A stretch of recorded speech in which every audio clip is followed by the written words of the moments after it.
Os monstros estão prestes a invadir a cidade sob o comando de Aaron, e enquanto Seth e seus subordinados tentam evitar essa invasão, Caim vai direto confrontar o deus da diversão. E aproveitando esse último episódio da primeira temporada desse anime, se inscrevam em nosso canal e curtam esse vídeo para chegar a mais pessoas, valeu! Seth diz a Caim que pode ir direto ao líder, pois ele vai cuidar das coisas, e para o ajudar, ele irá invocar os seus subordinados. Seth também diz que pode acabar destruindo uma parte da floresta no processo. Caim apenas pede para que eles tenham cuidado e não destruam muito, e em seguida Caim vai à procura de Aaron. Enquanto isso, na cidade, Tijuana está organizando a cavalaria ao redor da cidade para evitar a invasão dos monstros. Enquanto isso, utilizando a sua magia de percepção, Nina vê que a quantidade de monstros se aproximando da cidade está aumentando cada vez mais. E sem perder tempo, Millie parte para a floresta combater os inimigos. Seu irmão Cloud tenta a parar, mas ela diz que por mais que Caim seja forte, eles não sabem quantos monstros estão vindo, e ela quer agir como uma mestra de verdade pelo menos uma vez. Cloud reclama por ter uma irmã tão imprudente, e após perceber que não tem escolha, decide ir junto com ela, e pergunta para sua esposa se ela não se importa, e ela lhe dá uma pancada na cabeça dizendo que é lógico que não, e enfim todos partem para a floresta. Seth invoca seus súditos, os 4 reis celestiais. Um deles pergunta por que Seth os invocou, sendo que é muito raro que ele invoque os 4. Eles percebem que ao redor deles existe uma quantidade enorme de monstros, e Seth diz que um amigo pediu a sua ajuda. Os reis celestiais se assustam pensando quão poderoso deve ser esse seu amigo para fazer um pedido ao príncipe das trevas. Os 4 se espantam novamente ao ver que Dalmácia também estava ali, e o tratam como o lendário general do exército demoníaco. Dalmácia começa a explicar sobre esse amigo deles, que firmou um contrato com o Lord Seth, e é nada mais nada menos do que o escolhido por Deus. Os 4 ficam bem espantados com esse monte de informações jogadas de uma vez só. Seth diz que explicará tudo melhor mais tarde, pois agora o escolhido ordenou para que eles protegessem esse lugar, e não tendo tempo a perder, eles partem para o combate. E Caim está destruindo vários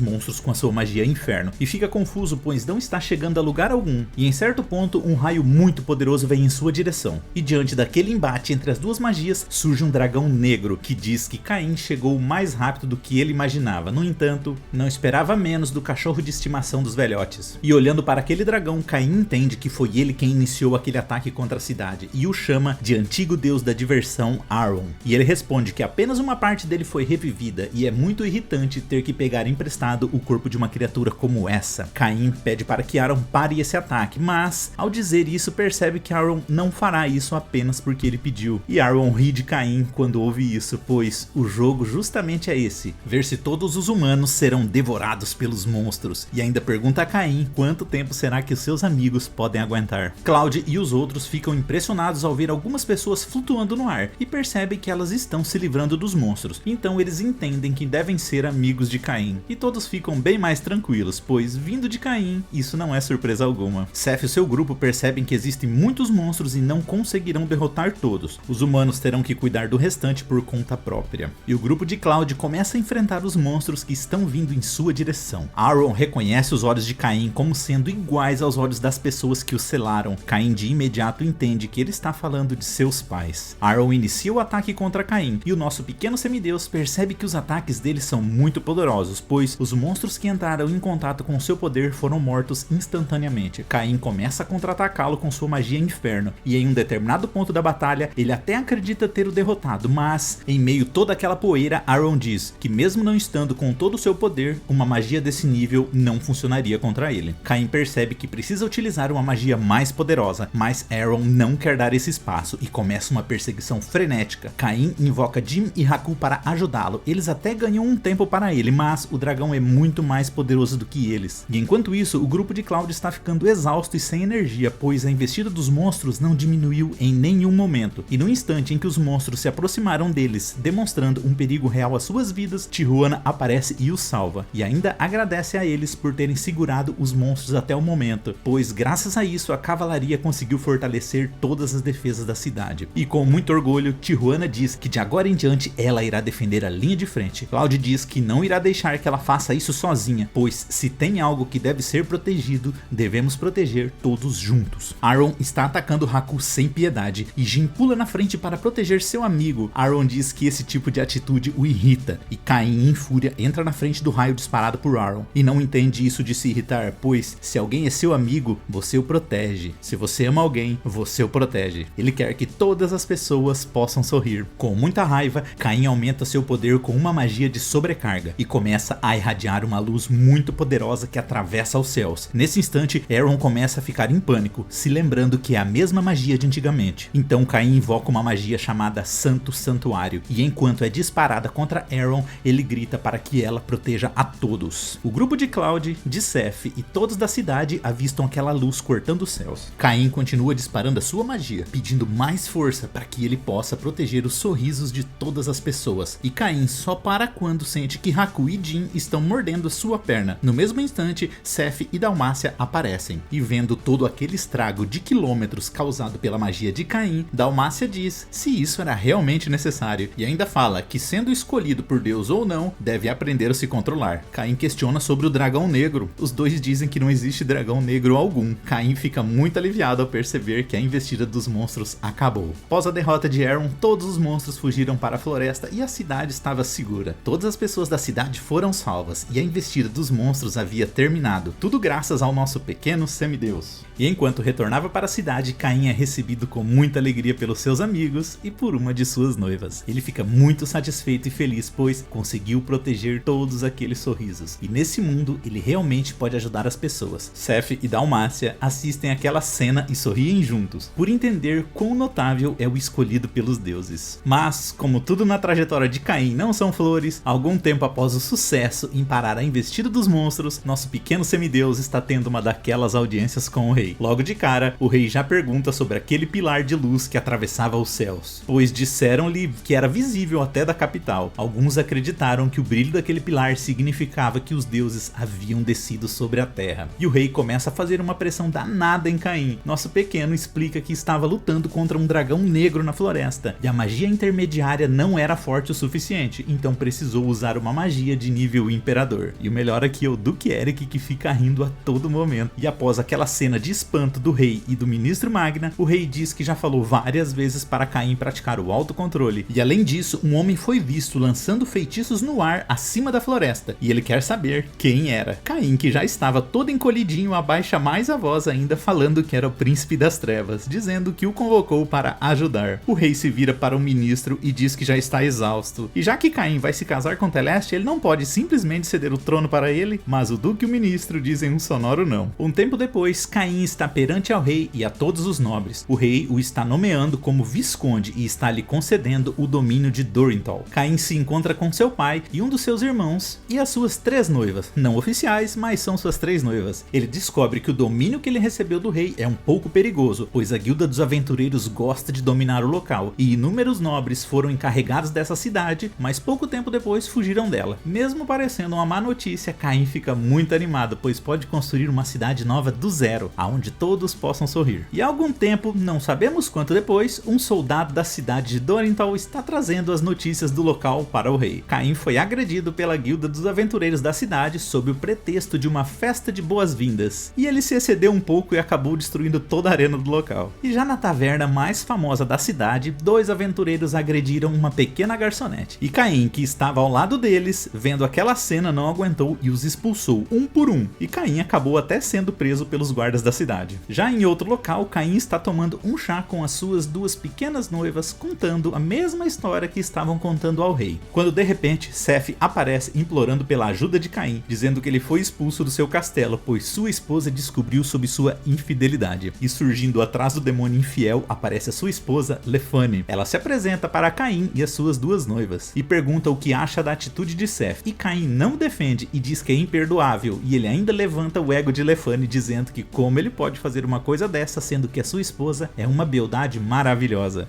Seth diz que ela era uma menina tão doce antes de se casarem, e ele ainda alerta Caim, dizendo para ter cuidado, pois as mulheres mudam depois do casamento. E o príncipe das trevas começa a receber um sermão das 2 noivas de Caim, dizendo que ele não deveria falar esse tipo de coisa depois de ter traído. E além disso, antes deles terem se casado, com certeza ele prometeu muitas coisas e falou muitas coisas bonitas para conquistá-la. Lefane fica muito feliz e satisfeita em ouvir tudo aquilo, e olha com muita seriedade, dizendo que se Caim fizer as 2 chorarem, ele vai se ver com com ela. E nosso pequeno semideus, mandado pelas meninas, entendeu o recado. Lefane resolve dar mais uma oportunidade para o seu marido, e enquanto ela ia saindo, Telestia diz para que ela venha a visitar novamente, e ela lhe enviará um convite apropriado para um chá na próxima vez. E de volta ao relatório do soldado ao rei, Caim havia invadido a igreja, reclamando que eles obrigavam os cidadãos a pagar um dízimo muito alto. E também a guilda e a guilda do submundo vieram roubar a igreja em conjunto, mas Caim os estava esperando e os expulsou do local facilmente. Mas ainda tinha mais coisas. Caim havia erguido um castelo muito mais impressionante do que o castelo do próprio rei. E as suas 3 esposas na frente do castelo perguntaram se ele não exagerou um pouco. E sorrindo, ele diz que acha que levou as coisas um pouco longe demais. E por fim, chegamos ao final dessa primeira temporada, espero que tragam a segunda em breve. Obrigado a vocês que me acompanharam na jornada do nosso pequeno semideus, teremos várias histórias muito divertidas como essa, e para acompanhá-las, se inscrevam em nosso canal e curtam esse vídeo para que ele chegue a mais pessoas. Gente, é sempre um prazer ter vocês aqui comigo, valeu!